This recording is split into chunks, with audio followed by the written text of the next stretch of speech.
ॐ श्रीगणेशाय नमः। अथ श्री ऋणहर्ता गणपति स्तोत्रम्। ध्यानम्। ॐ सिन्दूरवर्णं द्विभुजं गणेशं लम्बोदरं पद्मदले निविष्टम् ब्रह्मादिदेवैः परिसेव्यमानं सिद्धैर्युतं तं प्रणमामि देवम्। सृष्ट्यादौ ब्रह्मणा सम्यक् पूजितः फलसिद्धये सदैव पार्वतीपुत्रः ऋणनाशं करोतु मे। त्रिपुरस्य वधात् पूर्वं शम्भुना सम्यगर्चितः सदैव पार्वतीपुत्रः ऋणनाशं करोतु मे। हिरण्यकश्यपादीनां वधार्थे विष्णुनार्चितः सदैव पार्वतीपुत्रः ऋणनाशं करोतु मे। महिषस्य वधे देव्या गणनाथः प्रपूजितः सदैव पार्वतीपुत्रः ऋणनाशं करोतु मे। तारकस्य वधात् पूर्वं कुमारेण प्रपूजितः सदैव पार्वतीपुत्रः ऋणनाशं करोतु मे। भास्करेण गणेशो हि पूजितश्छविसिद्धये सदैव पार्वतीपुत्रः ऋणनाशं करोतु मे।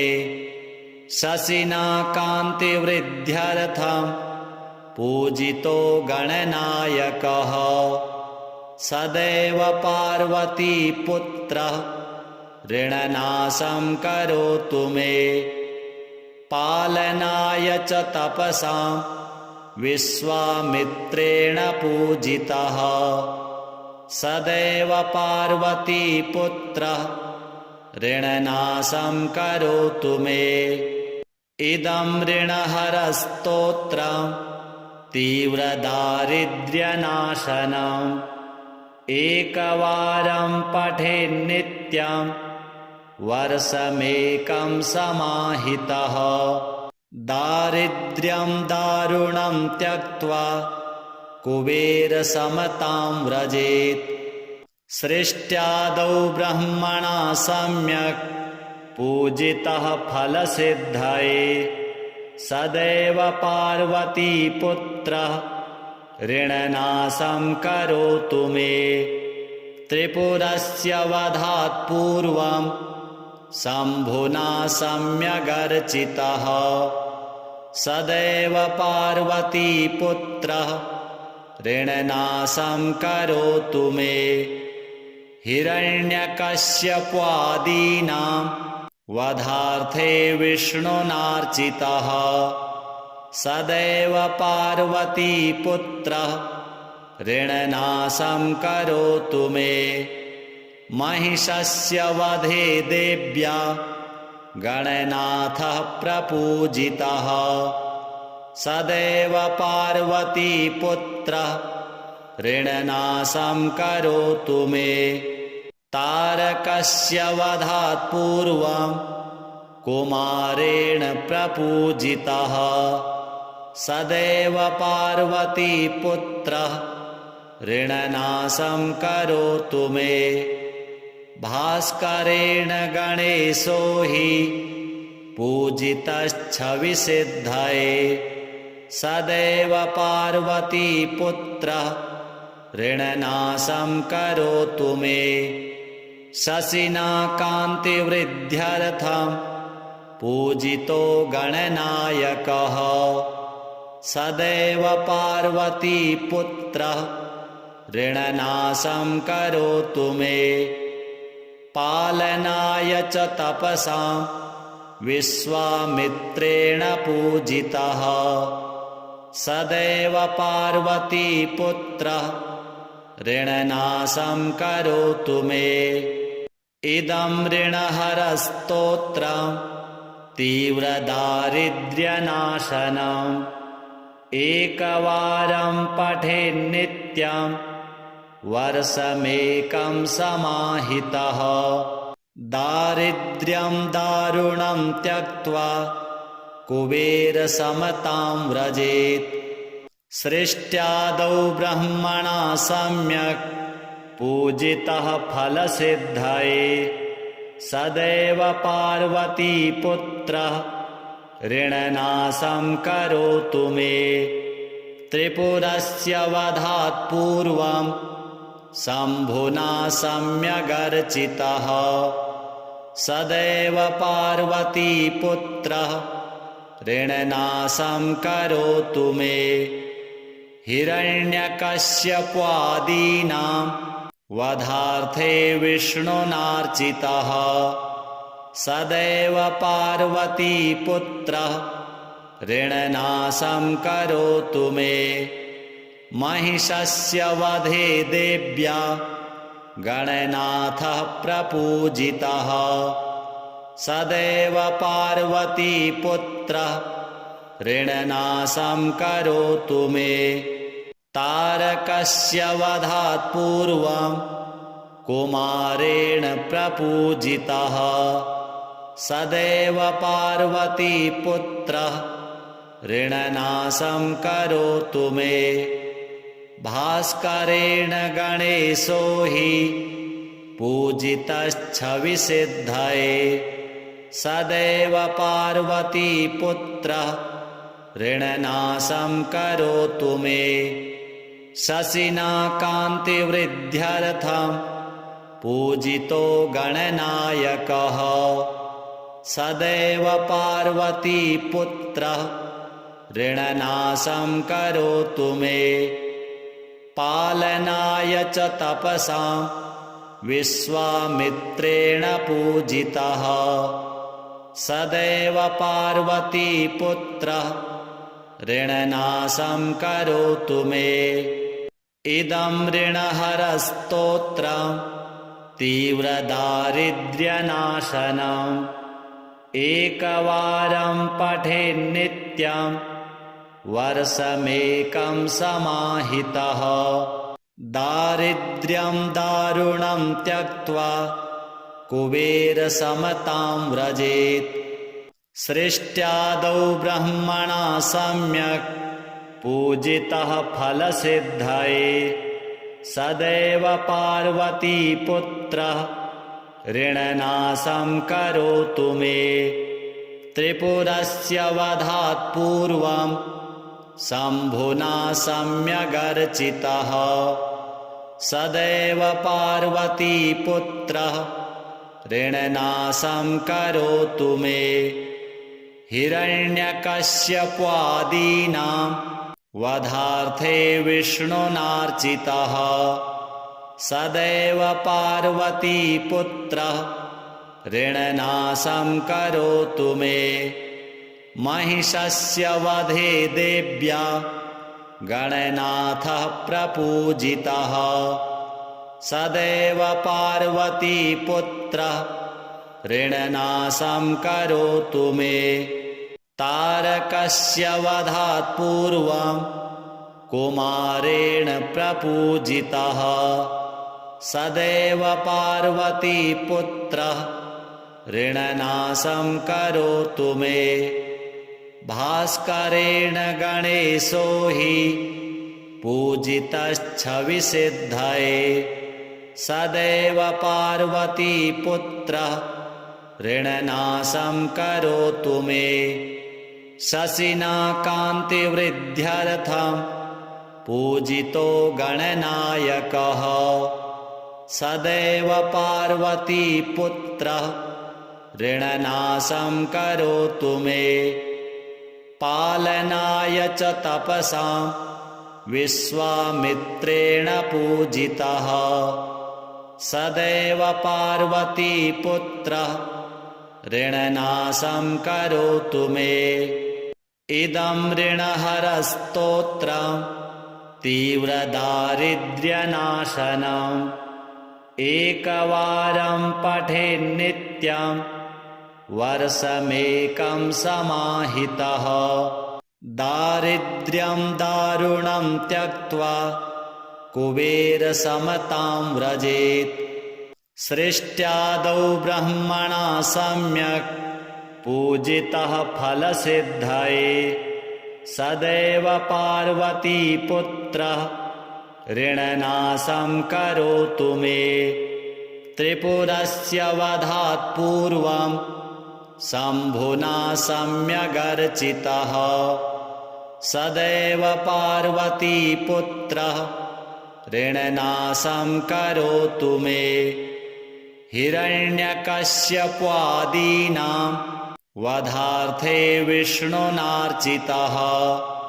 सदैव पार्वतीपुत्रः ऋणनाशं करोतु मे।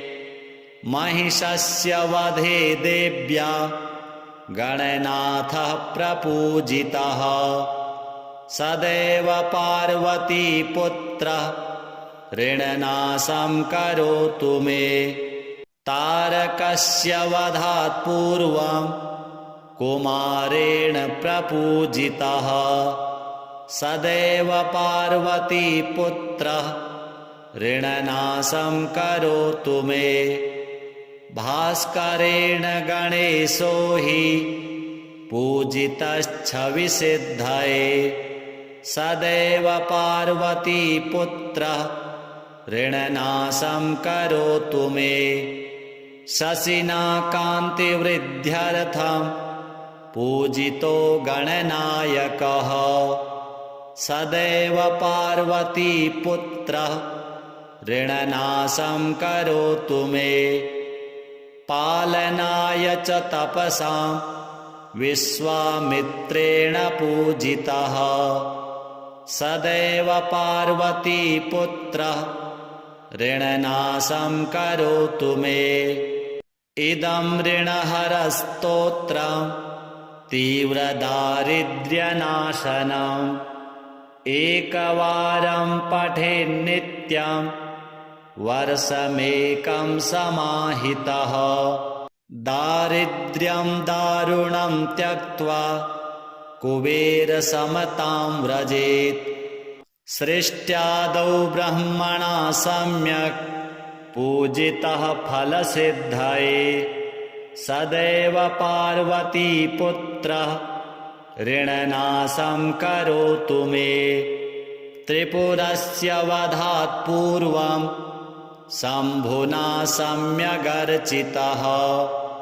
सदैव पार्वतीपुत्रः ऋणनाशं करोतु मे।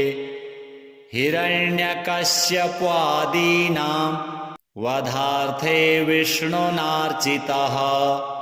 सदैव पार्वतीपुत्रः ऋणनाशं करोतु मे। महिषस्य वधे देव्या गणनाथः प्रपूजितः। सदैव पार्वतीपुत्रः ऋणनाशं करोतु मे। तारकस्य वधात् पूर्वं कुमारेण प्रपूजितः। सदैव पार्वतीपुत्रः ऋणनाशं करोतु मे। भास्करेण गणेशो हि पूजितश्छविसिद्धये। सदैव पार्वतीपुत्रः ऋणनाशं करोतु मे। शशिना कान्तिवृद्ध्यर्थं पूजितो गणनायकः। सदैव पार्वतीपुत्रः ऋणनाशं करोतु मे। पालनाय च तपसां विश्वामित्रेण पूजितः। सदैव पार्वतीपुत्रः ऋणनाशं करोतु मे। इदं ऋणहरस्तोत्रं तीव्रदारिद्र्यनाशनम् एकवारं पठेन्नित्यं वर्षमेकं समाहितः दारिद्र्यं दारुणं त्यक्त्वा कुबेरसमतां व्रजेत् सृष्ट्यादौ ब्रह्मणा सम्यक् पूजितः फलसिद्धये सदैव पार्वतीपुत्रः ऋणनाशं करोतु मे त्रिपुरस्य वधात् पूर्वं शम्भुना सम्यगर्चितः सदैव पार्वतीपुत्रः ऋणनाशं करोतु मे हिरण्यकश्यपादीनां वधार्थे विष्णुनार्चितः सदैव पार्वतीपुत्रः ऋणनाशं करोतु मे महिषस्य वधे देव्या गणनाथः प्रपूजितः सदैव पार्वतीपुत्रः ऋणनाशं करोतु मे तारकस्य वधात् पूर्वं कुमारेण प्रपूजितः सदैव पार्वतीपुत्रः ऋणनाशं करोतु मे भास्करेण गणेशो हि पूजितश्छविसिद्धये सदैव पार्वतीपुत्रः ऋणनाशं करोतु मे शशिना कान्तिवृद्ध्यर्थं पूजितो गणनायकः सदैव पार्वतीपुत्रः ऋणनाशं करोतु मे पालनाय च तपसां विश्वामित्रेण पूजितः सदैव पार्वतीपुत्रः ऋणनाशं करोतु मे इदं ऋणहरस्तोत्रं तीव्रदारिद्र्यनाशनम् एकवारं पठेन्नित्यं वर्षमेकं समाहितः दारिद्र्यं दारुणं त्यक्त्वा कुबेरसमतां व्रजेत् सृष्ट्यादौ ब्रह्मणा सम्यक् पूजितः फलसिद्धये सदैव पार्वतीपुत्रः ऋणनाशं करोतु मे त्रिपुरस्य वधात् पूर्वं शम्भुना सम्यगर्चितः सदैव पार्वतीपुत्रः ऋणनाशं करोतु मे हिरण्यकश्यपादीनां वधार्थे विष्णुनार्चितः सदैव पार्वतीपुत्रः ऋणनाशं करोतु मे महिषस्य वधे देव्या गणनाथः प्रपूजितः सदैव पार्वतीपुत्रः ऋणनाशं करोतु मे तारकस्य वधात् पूर्वं कुमारेण प्रपूजितः सदैव पार्वतीपुत्रः ऋणनाशं करोतु मे भास्करेण गणेशो हि पूजितश्छविसिद्धये सदैव पार्वतीपुत्रः ऋणनाशं करोतु मे शशिना कान्तिवृद्ध्यर्थं पूजितो गणनायकः सदैव पार्वतीपुत्रः ऋणनाशं करोतु मे पालनाय च तपसां विश्वामित्रेण पूजितः सदैव पार्वतीपुत्रः ऋणनाशं करोतु मे इदं ऋणहरस्तोत्रं तीव्रदारिद्र्यनाशनम् एकवारं पठेन्नित्यं वर्षमेकं समाहितः दारिद्र्यं दारुणं त्यक्त्वा कुबेरसमतां व्रजेत् सृष्ट्यादौ ब्रह्मणा सम्यक् पूजितः फलसिद्धये सदैव पार्वतीपुत्रः ऋणनाशं करोतु मे त्रिपुरस्य वधात् पूर्वं शम्भुना सम्यगर्चितः सदैव पार्वतीपुत्रः ऋणनाशं करोतु मे हिरण्यकश्यपादीनां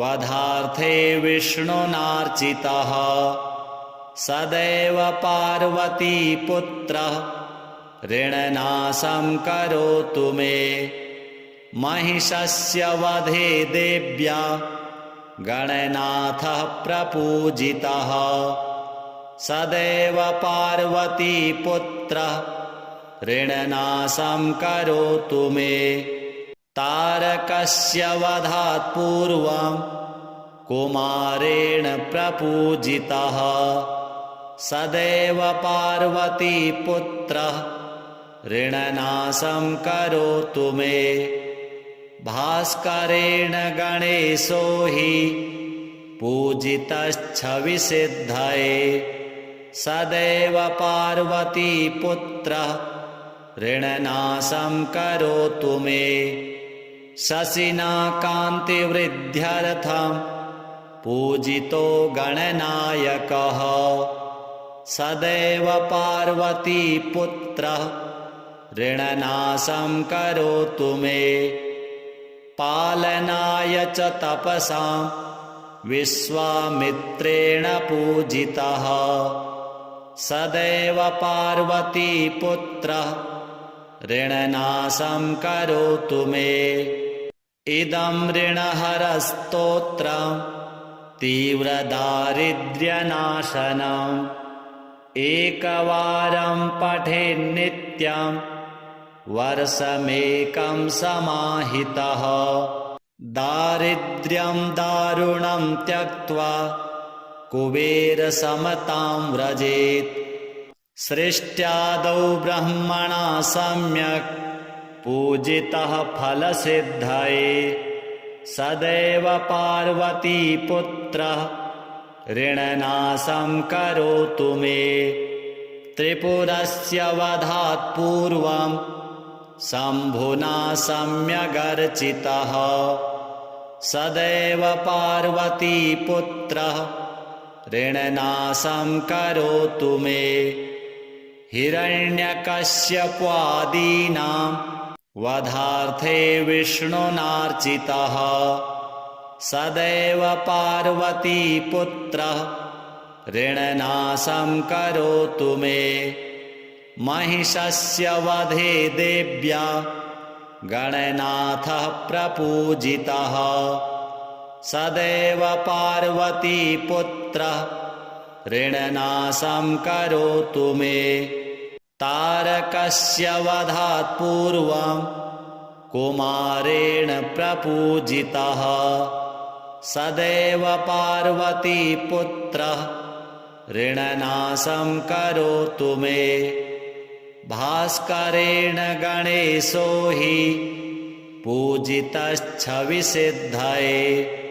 सदैव पार्वतीपुत्रः ऋणनाशं करोतु मे शशिना कान्तिवृद्ध्यर्थं पूजितो गणनायकः सदैव पार्वतीपुत्रः ऋणनाशं करोतु मे पालनाय च तपसां विश्वामित्रेण पूजितः सदैव पार्वतीपुत्रः ऋणनाशं करोतु मे इदं ऋणहरस्तोत्रं तीव्रदारिद्र्यनाशनम् एकवारं पठेन्नित्यं वर्षमेकं समाहितः दारिद्र्यं दारुणं त्यक्त्वा कुबेरसमतां व्रजेत्। सृष्ट्यादौ ब्रह्मणा सम्यक् पूजितः फलसिद्धये सदैव पार्वतीपुत्रः ऋणनाशं करोतु मे। त्रिपुरस्य वधात् पूर्वं शम्भुना सम्यगर्चितः सदैव पार्वतीपुत्रः ऋणनाशं करोतु मे। हिरण्यकश्यपादीनां वधार्थे विष्णुनार्चितः सदैव पार्वतीपुत्रः ऋणनाशं करोतु मे। महिषस्य वधे देव्या गणनाथः प्रपूजितः सदैव पार्वतीपुत्रः ऋणनाशं करोतु मे। तारकस्य वधात् पूर्वं कुमारेण प्रपूजितः सदैव पार्वतीपुत्रः ऋणनाशं करोतु मे। भास्करेण गणेशो हि पूजितश्छविसिद्धये सदैव पार्वतीपुत्रः ऋणनाशं करोतु मे। शशिना कान्तिवृद्ध्यर्थं पूजितो गणनायकः सदैव पार्वतीपुत्रः ऋणनाशं करोतु मे। पालनाय च तपसां विश्वामित्रेण पूजितः सदैव पार्वतीपुत्रः ऋणनाशं करोतु मे। इदं ऋणहरस्तोत्रं तीव्रदारिद्र्यनाशनम् एकवारं पठेन्नित्यं वर्षमेकं समाहितः दारिद्र्यं दारुणं त्यक्त्वा कुबेरसमतां व्रजेत्। सृष्ट्यादौ ब्रह्मणा सम्यक् पूजितः फलसिद्धये सदैव पार्वतीपुत्रः ऋणनाशं करोतु मे। त्रिपुरस्य वधात् पूर्वं शम्भुना सम्यगर्चितः सदैव पार्वतीपुत्रः ऋणनाशं करोतु मे। हिरण्यकश्यपादीनां वधार्थे विष्णुनार्चितः सदैव पार्वतीपुत्रः ऋणनाशं करोतु मे। महिषस्य वधे देव्या गणनाथः प्रपूजितः सदैव पार्वतीपुत्रः ऋणनाशं करोतु मे। तारकस्य वधात् पूर्वं कुमारेण प्रपूजितः सदैव पार्वतीपुत्रः ऋणनाशं करोतु मे। भास्करेण गणेशो हि पूजितश्छविसिद्धये सदैव पार्वतीपुत्रः ऋणनाशं करोतु मे। शशिना कान्तिवृद्ध्यर्थं पूजितो गणनायकः सदैव पार्वतीपुत्रः ऋणनाशं करोतु मे। पालनाय च तपसां विश्वामित्रेण पूजितः सदैव पार्वतीपुत्रः ऋणनाशं करोतु मे। इदं ऋणहरस्तोत्रं तीव्रदारिद्र्यनाशनम् एकवारं पठेन्नित्यं वर्षमेकं समाहितः दारिद्र्यं दारुणं त्यक्त्वा कुबेरसमतां व्रजेत्। सृष्ट्यादौ ब्रह्मणा सम्यक् पूजितः फलसिद्धये सदैव पार्वतीपुत्रः ऋणनाशं करोतु मे त्रिपुरस्य वधात् पूर्वं शम्भुना सम्यगर्चितः सदैव पार्वतीपुत्रः ऋणनाशं करोतु मे हिरण्यकश्यपादीनां वधार्थे विष्णुनार्चितः सदैव पार्वतीपुत्रः ऋणनाशं करोतु मे महिषस्य वधे देव्या गणनाथः प्रपूजितः सदैव पार्वतीपुत्रः ऋणनाशं करोतु मे तारकस्य वधात् पूर्वं कुमारेण प्रपूजितः सदैव पार्वतीपुत्रः ऋणनाशं करोतु मे भास्करेण गणेशो हि पूजितश्छविसिद्धये सदैव पार्वतीपुत्रः ऋणनाशं करोतु मे शशिना कान्तिवृद्ध्यर्थं पूजितो गणनायकः सदैव पार्वतीपुत्रः ऋणनाशं करोतु मे पालनाय च तपसां विश्वामित्रेण पूजितः सदैव पार्वतीपुत्रः ऋणनाशं करोतु मे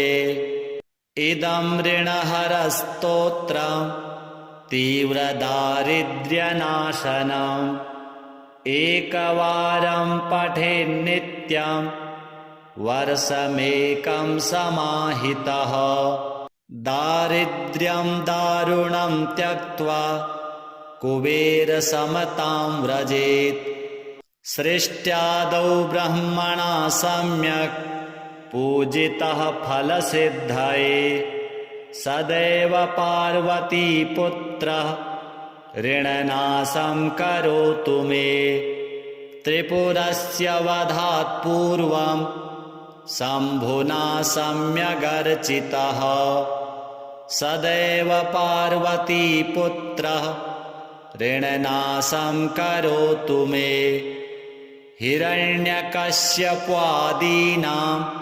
वधार्थे विष्णुनार्चितः सदैव पार्वतीपुत्रः ऋणनाशं करोतु मे महिषस्य वधे देव्या गणनाथः प्रपूजितः सदैव पार्वतीपुत्रः ऋणनाशं करोतु मे तारकस्य वधात् पूर्वं कुमारेण प्रपूजितः सदैव पार्वतीपुत्रः ऋणनाशं करोतु मे भास्करेण गणेशो हि पूजितश्छविसिद्धये सदैव पार्वतीपुत्रः ऋणनाशं करोतु मे शशिना कान्तिवृद्ध्यर्थं पूजितो गणनायकः सदैव पार्वतीपुत्रः ऋणनाशं करोतु मे पालनाय च तपसां विश्वामित्रेण पूजितः सदैव पार्वतीपुत्रः ऋणनाशं करोतु मे इदं ऋणहरस्तोत्रं तीव्रदारिद्र्यनाशनम् एकवारं पठेन्नित्यं वर्षमेकं समाहितः दारिद्र्यं दारुणं त्यक्त्वा कुबेरसमतां व्रजेत् सृष्ट्यादौ ब्रह्मणा सम्यक् पूजितः फलसिद्धये सदैव पार्वतीपुत्रः ऋणनाशं करोतु मे। त्रिपुरस्य वधात् पूर्वं शम्भुना सम्यगर्चितः सदैव पार्वतीपुत्रः ऋणनाशं करोतु मे।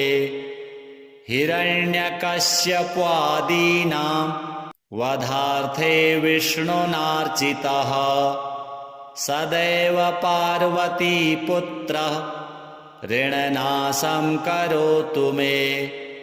महिषस्य वधे देव्या गणनाथः प्रपूजितः सदैव पार्वतीपुत्रः ऋणनाशं करोतु मे। तारकस्य वधात् पूर्वं कुमारेण प्रपूजितः सदैव पार्वतीपुत्रः ऋणनाशं करोतु मे। भास्करेण गणेशो हि पूजितश्छविसिद्धये सदैव पार्वतीपुत्रः ऋणनाशं करोतु मे। शशिना कान्तिवृद्ध्यर्थं पूजितो गणनायकः सदैव पार्वतीपुत्रः ऋणनाशं करोतु मे। पालनाय च तपसां विश्वामित्रेण पूजितः सदैव पार्वतीपुत्रः ऋणनाशं करोतु मे। इदं ऋणहरस्तोत्रं तीव्रदारिद्र्यनाशनम् एकवारं पठेन्नित्यं वर्षमेकं समाहितः। दारिद्र्यं दारुणं त्यक्त्वा कुबेरसमतां व्रजेत्। सृष्ट्यादौ ब्रह्मणा सम्यक् पूजितः फलसिद्धये सदैव पार्वतीपुत्रः ऋणनाशं करोतु मे। त्रिपुरस्य वधात् पूर्वं शम्भुना सम्यगर्चितः सदैव पार्वतीपुत्रः ऋणनाशं करोतु मे। हिरण्यकश्यपादीनां वधार्थे विष्णुनार्चितः सदैव पार्वतीपुत्रः ऋणनाशं करोतु मे। महिषस्य वधे देव्या गणनाथः प्रपूजितः सदैव पार्वतीपुत्रः ऋणनाशं करोतु मे। तारकस्य वधात् पूर्वं कुमारेण प्रपूजितः सदैव पार्वतीपुत्रः ऋणनाशं करोतु मे। भास्करेण गणेशो हि पूजितश्छविसिद्धये सदैव पार्वतीपुत्रः ऋणनाशं करोतु मे। शशिना कान्तिवृद्ध्यर्थं पूजितो गणनायकः सदैव पार्वतीपुत्रः ऋणनाशं करोतु मे। पालनाय च तपसां विश्वामित्रेण पूजितः सदैव पार्वतीपुत्रः ऋणनाशं करोतु मे। इदं ऋणहरस्तोत्रं तीव्रदारिद्र्यनाशनम् एकवारं पठेन्नित्यं वर्षमेकं समाहितः। दारिद्र्यं दारुणं त्यक्त्वा कुबेरसमतां व्रजेत्। सृष्ट्यादौ ब्रह्मणा सम्यक् पूजितः फलसिद्धये सदैव पार्वतीपुत्रः ऋणनाशं करोतु मे। त्रिपुरस्य वधात् पूर्वं शम्भुना सम्यगर्चितः सदैव पार्वतीपुत्रः ऋणनाशं करोतु मे हिरण्यकश्यपादीनां वधार्थे विष्णुनार्चितः सदैव पार्वतीपुत्रः ऋणनाशं करोतु मे महिषस्य वधे देव्या गणनाथः प्रपूजितः सदैव पार्वतीपुत्रः ऋणनाशं करोतु मे तारकस्य वधात् पूर्वं कुमारेण प्रपूजितः सदैव पार्वतीपुत्रः ऋणनाशं करोतु मे भास्करेण गणेशो हि पूजितश्छविसिद्धये सदैव पार्वतीपुत्रः ऋणनाशं करोतु मे शशिना कान्तिवृद्ध्यर्थं पूजितो गणनायकः सदैव पार्वतीपुत्रः ऋणनाशं करोतु मे पालनाय च तपसां विश्वामित्रेण पूजितः सदैव पार्वतीपुत्रः ऋणनाशं करोतु मे इदं ऋणहरस्तोत्रं तीव्रदारिद्र्यनाशनम् एकवारं पठेन्नित्यं वर्षमेकं समाहितः दारिद्र्यं दारुणं त्यक्त्वा कुबेरसमतां व्रजेत् सृष्ट्यादौ ब्रह्मणा सम्यक् पूजितः फलसिद्धये सदैव पार्वतीपुत्रः ऋणनाशं करोतु मे त्रिपुरस्य वधात् पूर्वं शम्भुना सम्यगर्चितः सदैव पार्वतीपुत्रः ऋणनाशं करोतु मे हिरण्यकश्यपादीनां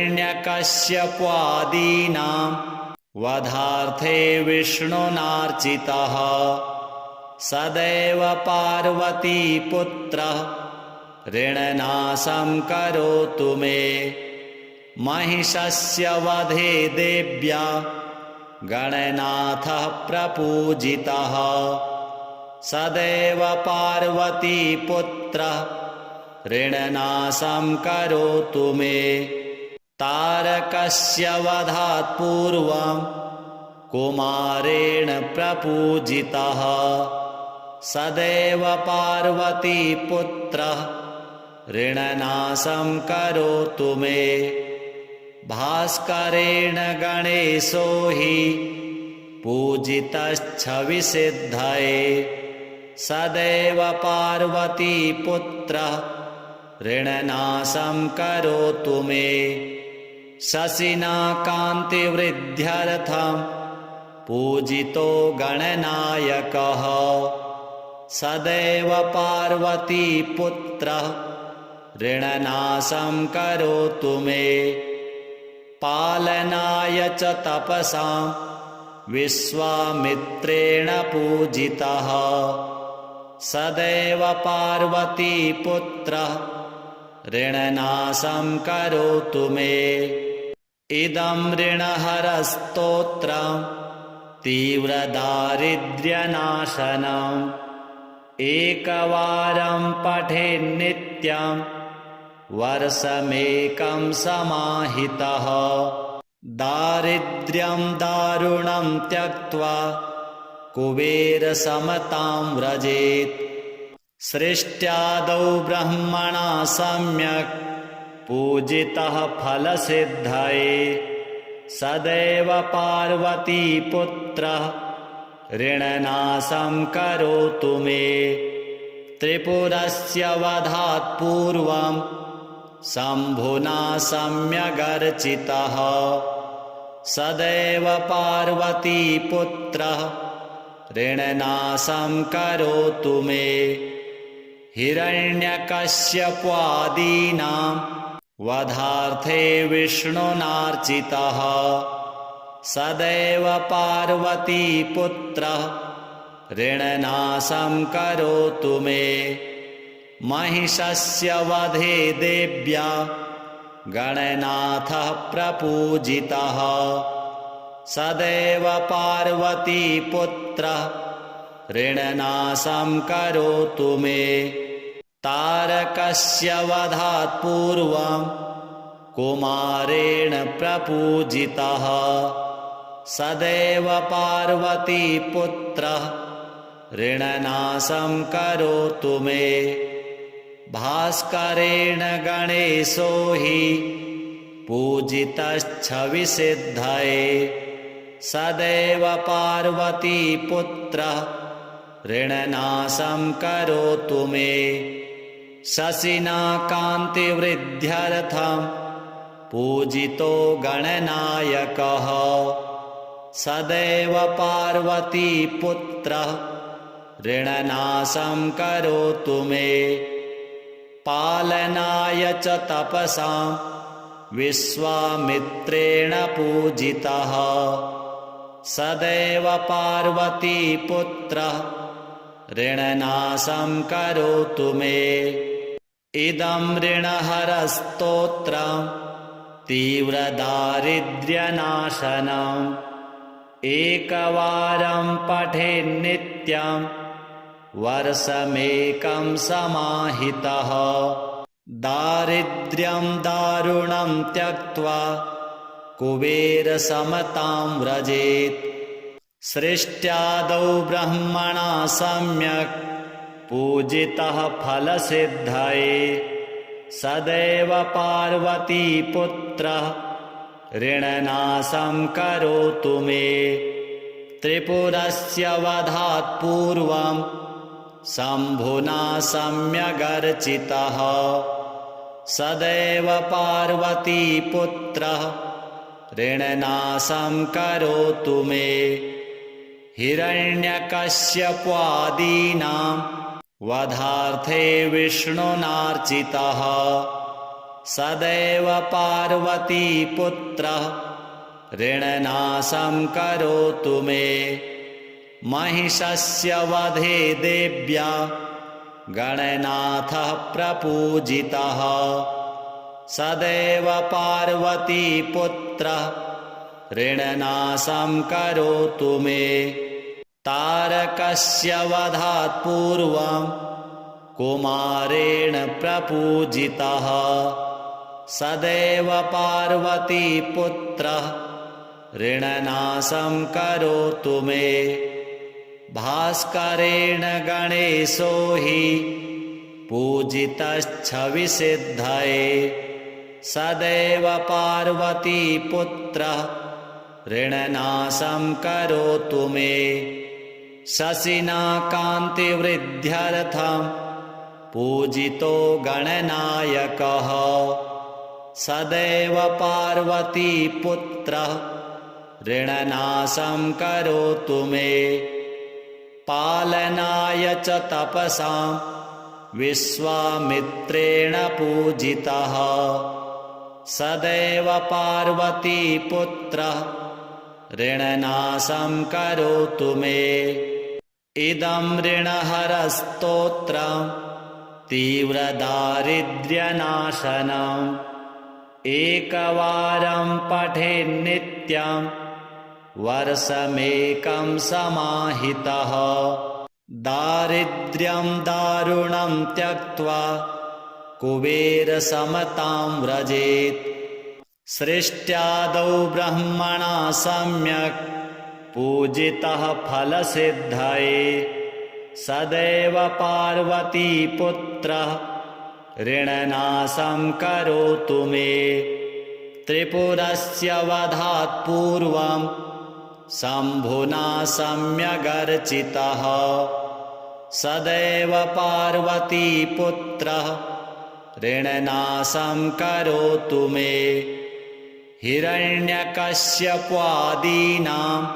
वधार्थे विष्णुनार्चितः सदैव पार्वतीपुत्रः ऋणनाशं करोतु मे महिषस्य वधे देव्या गणनाथः प्रपूजितः सदैव पार्वतीपुत्रः ऋणनाशं करोतु मे तारकस्य वधात् पूर्वं कुमारेण प्रपूजितः सदैव पार्वतीपुत्रः ऋणनाशं करोतु मे भास्करेण गणेशो हि पूजितश्छविसिद्धये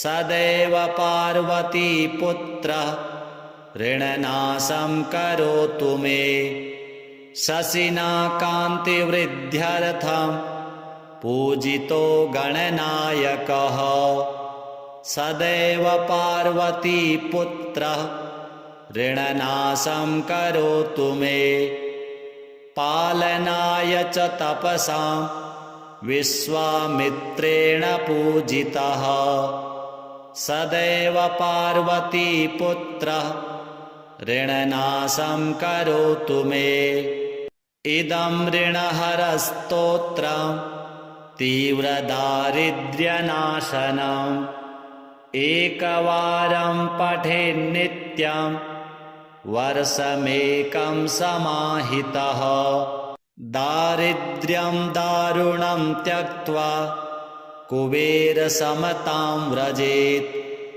श्रीगणपति देवार्पणमस्तु।